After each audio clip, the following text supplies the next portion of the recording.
आदाब दोस्तों, कैसे हैं? एक्चुअली ये काफ़ी टाइम से मेरे दिमाग में एक बात चल रही है, तो मैं सोचा कि एक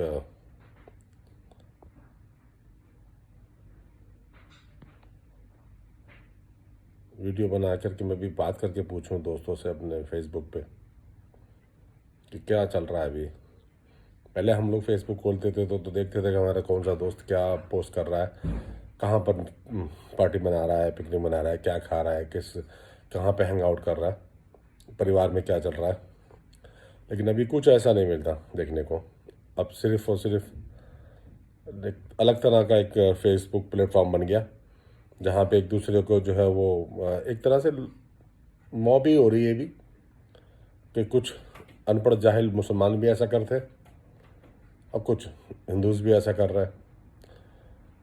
और एक अलग तरह का एक वो बन गया, प्लेटफॉर्म बन गया फेसबुक। यानी अब बाखुदा मेरे को तो अभी फेसबुक जा कर के देखने में भी बड़ा बड़ा अजीब सा लगता है। मतलब बिल्कुल जो एक इंटरटेनिंग और टाइम पास प्लेटफॉर्म था, तो वो एक अलग तरह का इंफॉर्मेशनल और हेटेड प्लेटफॉर्म बन गया। कल विनोद दुआ साहब का जो मैं एक वीडियो भी देख रहा था, जो कि मिडिल ईस्ट से जो आप वो उन्होंने दुबई के बारे में जो बोला कि वहाँ पे शेखा ने जो है वो किसी के अगेंस्ट में जो एक एक्शन लिया, गलत है इस तरह की चीज़ों को बोलना, कहना। और एक्चुअली मुझे ये समझ में नहीं आता कि इन सब चीज़ों को कहने की ज़रूरत क्या है। मुझे तो खैर मैं मुझे ये नहीं समझ में आता कि अगर कोई हिंदू भी है या मुस्लिम भी है, उसे कहने की ज़रूरत क्या है। ये समझ में वो क्यों कह करके क्या दिखाना चाह रहा है। ये सच है कि इंडिया के अंदर मुस्लिम हमेशा से अपना हिंदूज जो है हमेशा से डोमिनेट करते रहे हैं, उसमें क्या प्रॉब्लम है। और उसको किसी ने कभी भी तक हमने कभी भी देखा भी नहीं कि किसी तरह से किसी ने कुछ इसके अगेंस्ट में कभी कुछ बोला भी हो। तो डोमिनेशंस है, गवर्नमेंट सेक्टर्स में डोमिनेशंस है, फोर्सेस में डोमिनेशंस हैं। तो ये सब इस ओके। अभी तो उसमें it's not a very big deal that उसके हम लोग उसके बारे में अभी जो बोलना शुरू कर रहे हैं और उसको और ज़्यादा फैलाने की कोशिश कर रहे हैं। ये तो है ऑलरेडी, इसको क्या प्रॉब्लम है। अब इसको और जो और लेकर के आप अगर ये चाह रहे हो कि हमारे इंडिया को कि आप सीरिया बना दो या फ़िलिस्तीन बना दो, तो ये तो आपको इसके बारे में जानना चाहिए कि ये सब कैसे बना, सीरिया कैसे बना, फ़िलिस्तीन कैसे बना। ये सब तकब्बुर से बना है, हेट्रेड से। ये शिया सुन्नी इतनी नफ़रतें और एक इतनी दो तीन तरह की जमातें आपस में बना करके इन लोगों ने एक दूसरे को इतना डोमिनेट करने के, नीचा करने की कोशिश की। फिर उसके साथ इसका ये सब रिएक्शन आया कि वो वहाँ पर कि नो मैंस लैंड बन चुका है सीरिया आज की डेट में। तो क्या आप इंडिया के बारे में भी यही सोच रहे हो कि वो सब नो मैंस लैंड बने, वहाँ पे भी जो है वो अपना ये सब सारी चीज़ें होना शुरू हो जाए? ठीक है, आपकी एक सोच है, आप अपने एक थॉट रखते हो, एक अलग तरह का आपका एक रिलेटिव प्रोस्पेक्ट है या पॉलिटिक्स राजनीतिक प्रोस्पेक्ट है, तो आप उसको अपने अंदर रखिए। और जैसे कि कांग्रेस ने, मैं बोल रहा हूँ 70 साल उन्होंने रूल किया इंडिया पे, ओके, और आज वो सत्ता से बाहर है। तो अब ये भी तो नहीं है कि बीजेपी आज अगर रूल कर रही है तो वो क्या ताउम्र वही रहने वाले हैं। वो भी 60-70 साल या 10 साल 15 साल 20 साल 50 साल, कभी वो भी सत्ता से बाहर जाएंगे, फिर कोई नया पार्टी वापस आएगी या नया कांग्रेस वापस आएगी या दूसरी कोई आएगी। तो सत्ता का खेल तो हमेशा चलता रहेगा यार, ये तो कभी खत्म नहीं होगा। मुझे तो लगता नहीं है कि सत्ता का खेल कभी खत्म होने वाला है, ये तो चलता रहेगा। अटल जी थे, अटल जी की एक सोच थी बीजेपी में अंदर, वो भी थी। अडवाणी जी की थी, वो भी थी। अब अमित जी या मोदी जी की चल रही है, तो कल को किसी और की चलना शुरू हो जाएगी। तो ये तो चलता रहना है। मैं इसको ये तो कोई भी नहीं जानता है कि कोई भी कोई कोई अटल और अमर होकर के तो कोई आया नहीं है, ये तो बदलता रहेगा।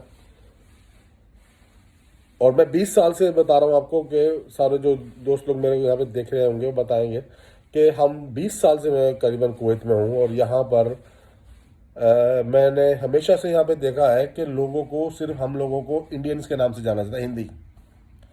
आज तक मेरे किसी कोई थी फ्रेंड्स ने या कोई थी या अरबिक दोस्त ने भी या कलीग्स ने भी या जिनको हम लोग किसी भी तरह से इंटरेक्ट करते हैं, उन्होंने हमें जो हमारे रिलीजन के नाम से रिकोगनाइज किया हो, वो नाम से रिकोगनाइज करते हैं खाली हिंदी, बस दैट्स इट।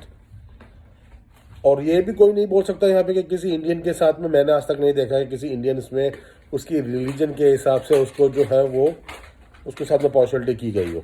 हाँ, उसके टैलेंट के हिसाब से ज़रूर किया जाता है कि उसको कितना टैलेंट है और वो किस पोजीशन पे उसके लिए काबिल है, उसको प्रमोशन बटरिंग वगैरह होती है, तो वो सब एक वो जो नॉर्मल है, नॉर्मल बटरिंग वगैरह होती है, तो सिर्फ उसमें रिलीजन फिर भी नहीं होता। हमने तो कभी आज तक देखा नहीं है भाई। और मैं भी एक छोटी सी कंपनी चलाता हूँ जिसमें से 60-70 लोग मेरे साथ काम करते हैं मेरे पास। मुझे भी सब किसी को अगर रखना होता है तो मैं उसका काम देखता हूँ कि उसका काम क्या आता है, वो मेरे किस काम का है, वो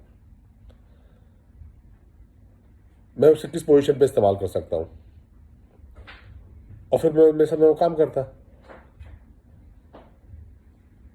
अगर मैं ये सोचने बैठ जाऊँ कि सिर्फ नहीं मैं तो सब मुस्लिम को ही रखूँगा, तो मुझे मालूम है कि मैं ये पॉसिबल नहीं है मेरे लिए।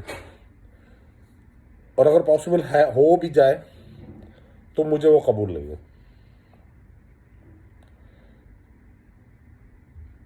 मैं 5 वक्त नमाज पढ़ता हूँ क्योंकि ये मेरी पर्सनल है ये, कि रिलीजन इज़ ए पर्सनल। अब अगर सामने वाला मेरा कलीग्स है या मेरा जूनियर है, वो किसी रिलीजन को फॉलो करता है, वो उसका पर्सनल व्यू है, उससे मुझे कोई लेना देना नहीं है। हाँ, जबकि मैं ये कोशिश करता हूँ कि अगर कोई उसका त्यौहार है या उसकी कोई नीड्स है रिलीजन के अकॉर्डिंग, तो कोशिश करूँ कि मैं उसको वो चीज़ उसको मिल जाए। सपोज उस दिन छुट्टी नहीं भी है तो कोशिश करता हूँ कि चलो इसको छुट्टी मिल जाए, इसका ये अपने घर पे उस दिन दिवाली या कुछ पूजा या कुछ करना चाहेगा तो उसको मिल जाना चाहिए, जाना चाहिए, उसको जल्दी जाना चाहिए टाइम से। ये सारे मेरे कलीग्स जो होंगे वो जानते हैं इस बात को, और ये हम नहीं, ये सारे लोग करते हैं अक्सर यहाँ पर मिडिल ईस्ट में। तो आप एक जो नया तरीका का ये जो ट्रेंड शुरू कर रहा है ना, ये तो मुझे लगता है कि कुछ सालों के बाद, या मुझे पता नहीं कि कितने साल बाद, लेकिन कुछ सालों के बाद में हम देखेंगे कि हम भी अब एक अलग तरह का सीरिया या फ़िलिस्तीन बनाने की कोशिश कर रहे हैं, जो शायद बहुत अच्छा नहीं है, बहुत ख़तरनाक है। और फेसबुक को फेसबुक ही रहने दो, एंटरटेनिंग है, एंटरटेनिंग ही रहने दो इसको। अगर आप किस दिल में कोई चीज़ है तो आप कर रहे हो ना, आपको अब आरएसएस को सपोर्ट करते हो, आप बीजेपी को सपोर्ट करते हो, या बजरंग दल को, शिवसेना कुछ को आप किसी करते हो, कांग्रेस को लोग कर रहे हैं, समाजवादी को कर रहे हैं, बीएसपी को कर रहे हैं, तो जिसके जो प्रोसेस है उसके हिसाब से वो चल रहा है, उसको क्या प्रॉब्लम है, चलने दो उसको एज इट इज़। अब डोमिनेट तो आप वहाँ पे इंडिया में तो हमेशा हिंदू डोमिनेट करते हैं, मैंने तो हमेशा से देखा कि हमेशा से डोमिनेट करते हैं।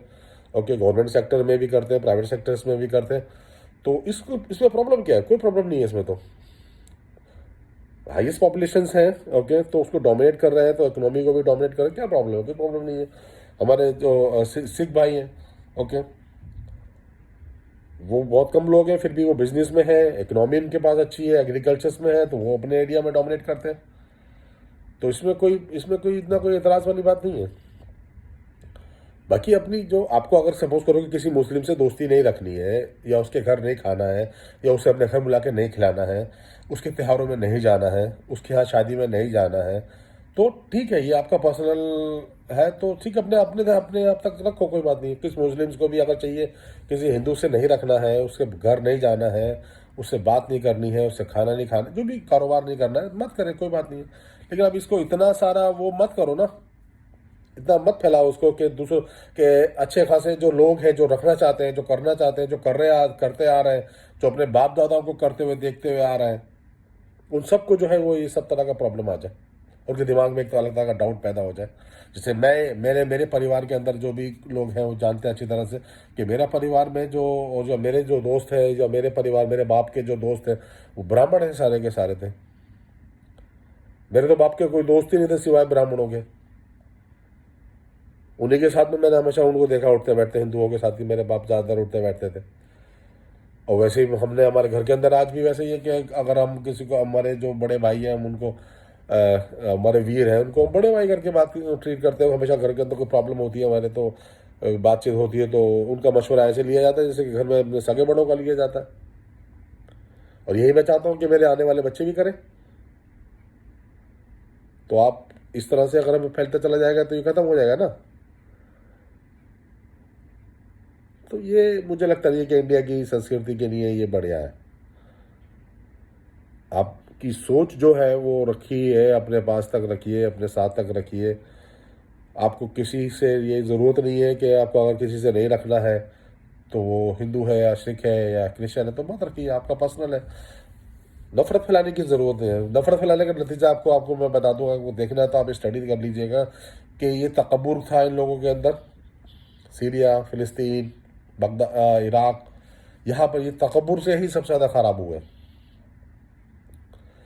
अगर इनके साथ अगर वो नहीं होता था ना तो ये चीज़ें नहीं होती थी, अपना इतना ख़राब नहीं होता था। आप जाकर के देख ही नहीं पाएंगे क्या हुआ। वरना तो सारे तो मुस्लिम ही थे वहाँ पे, तो वहाँ तो हिंदू तो था ही नहीं। तो खराब क्यों होगा? क्योंकि तकब्बुर आ गया था, प्राउड, गर्व करने लगे थे उल्टा, मतलब अभिमान, हम सुपीरियर हैं, हम बेस्ट हैं। ये तकब्बुर आ गया था उन लोगों के अंदर, फिर तकब्बुर ने ही उनको ख़त्म कर दिया। तो मेरे दोस्तों, तुमसे मेरी यही रिक्वेस्ट है कि यार हमें सब हमारे अभी मेरे जो मेरा होम है स्वार, वहाँ पर हमारी क्रिकेट की टीम हुआ करती थी जब हम लोग क्रिकेट खेलते थे बचपन में। हाथ से खाना छीन करके खाते थे हम लोग, छीन करके। अगर किसी के मतलब छीन के खाना खाते थे हम लोग, छीन करके, हाथों में से छीन करके खाते थे। वो हमारे, हम उनके। तो खत्म करना चाहते, खत्म मतलब होता चला रहा है ये चीज़। मेरे ख्याल में शर्म की बात है। नहीं रहेंगी सब चीज़ें हमेशा के लिए, ये चीज़ें हमेशा के लिए नहीं रहेंगी। लेकिन इसका रिजल्ट जो होगा, देख रहे हैं कि वो मुसलमान लड़का एक वो लेकर के आता है घर का खाने का सामान, तो आप कहते हो कि मैं नहीं लूँगा ये, ठीक है, तो आप फिर खुद चले गए होते लेने के लिए। और अगर आप मतलब बहुत सारा कुछ किया जाता था, इससे क्या होगा कि अब एक अलग तरह का वर्ल्ड बनाने की कोशिश कर रहे हैं मेरे भाई लोग, अलग तरह का। अब देख रहे हो अरब के अंदर, यहाँ पर मैंने आपको जैसे बताया कि यहाँ पर मैंने कभी नहीं देखा किसी को भी कि उसको उसके रिलीजन के हिसाब से उसको ट्रीट किया गया, उसके नाम से, उसके काम से, उसके सिर्फ नाम से और उसके काम से। उसका धर्म क्या है, क्योंकि यहाँ तो अरबियों को तो इंडियंस नाम पता भी नहीं लगते कि मुस्लिम्स के नाम है या हिंदू के नाम है, और वो पूछते भी नहीं है। खैर, झूठ क्यों बोलूँ, मैंने आज तक नहीं देखा कि पूछते भी हो मुस्लिम वाला हिंदू वाला शहर, वो नहीं पूछते। आप नमाज पढ़ते हो तो पढ़ो बस, इसको नहीं पढ़नी है मत पढ़ो, कोई मुश्किल नहीं है। वो किसी को पूछते तो ऐसे पूछते हैं कि तुम्हारा वसली कला नमो मुस्लिम, ओके ओके बस, यानी आई एम नॉट मुस्लिम, बस, ओके ओके बस, दैट्स इट। ये मैंने देखा अपनी आंखों से। और ये अभी भी जो वीडियो देखेंगे मेरे दोस्त, वो जानेंगे कि हाँ ये सच है, यही सच है। तो लेकिन अब जो ये नफरत आप पैदा करते चला रहे, तो उसका नतीजा क्या होगा कि कितने इस करोड़ों, यहाँ पे भी, मिडिल ईस्ट में भी, मैं बता रहा हूँ आपको, कुवैत में भी जो बड़ी बड़ी कंपनियां हैं जिसको इंडियंस चलाते हैं, ओके, वो हिंदूज हैं। मुसलमानों के बाद में बड़ी बड़ी कंपनियां नहीं है। जो यहाँ पर बड़ी बड़ी कंपनियां, इसमें 100 200 लोग काम करते हैं या उससे भी ज़्यादा, और इंडियंस की हैं वो, तो वो हिंदूज के ही हैं, सिख लोगों की भी हैं। तो अगर वो सब होता तो यहाँ पे वो लोग पहले नहीं देते इन लोगों को। और यूनाइटेड अरब में तो वैसे ही सारा सारा गुजरातियों के पास में और मारवाड़ियों के पास ही बिजनेस है। तो आप मतलब आप नहीं करना चाहिए मेरे हिसाब से। तो आपको जो आपका जो है आप वैसे रखिए। आपको नहीं रखना है किसी मुस्लिम से या किसी हिंदू से, आप मत रखिए। पर्सनल तौर पे आपको नहीं रखना है तो मत रखिए, कोई बात नहीं है, आप वो कर रख सकते हो। और आपको अगर अलग तरह की सिटी में जाकर रहना है या अलग तरह के मोहल्ले में जाकर रहना है जहाँ सारे हिंदू रहते हैं या सारे मुस्लिम रहते हैं, तो आप ऐसा भी कर सकते हो। लेकिन आप उसको पब्लिकली शो ऑफ मत करो ताकि लोगों के पास मैसेज जाए और ये चीज़ और नफरत फैलती चली जाए। या नफरत फैलती चली जाएगी तो मेरे भाई लोग, नफरत का तो फिर कोई भी धर्म होता नहीं है। नफरत का रिजल्ट तो आपको देखना पड़ेगा कि नफरत का रिजल्ट तो मतलब नेगेटिव ही आएगा और तबाही आएगी, बर्बादी आएगी। जब झगड़ा होता है, फसाद होता है, लॉन्चिंग, मॉब लॉन्चिंग हो या कुछ भी हो, तो जब होगा तो फिर होता चला जाएगा। आप किसी को मार दोगे, कोई तुम्हारे को मार देगा, कोई कुछ कर देगा, कोई कुछ कर देगा। तो जिसका मरता है उसी को पता लगता है। मेरे बोलने से या आपके कहने से कुछ नहीं होगा। जो भी जिसका मरता है ना, उसी को ज़्यादा दुख होता है और उसी को पता लगता है कि हाँ ये हुआ है तो गलत हुआ, और कभी न कभी जाकर के उसके इस बात में होता। तो मेरे दोस्तों, मेरी रिक्वेस्ट है कि अगर तुम जिस भी धर्म को मानते हो, किसी भी पूजा करते हो, किसी भी इबादत करते हो, तो अपने दिल में रखो उस चीज़ को। पब्लिकली इतना हेटेड मत फैलाओ। और ये फेसबुक है, उसको फेसबुक को जो है वो एक अच्छा मतलब एंटरटेनिंग प्लेटफॉर्म ही रहने दो। इसमें नफरत और नफरत में इजाफा करते मत चले जाओ। Thank you very much. अस्सलाम वालेकुम।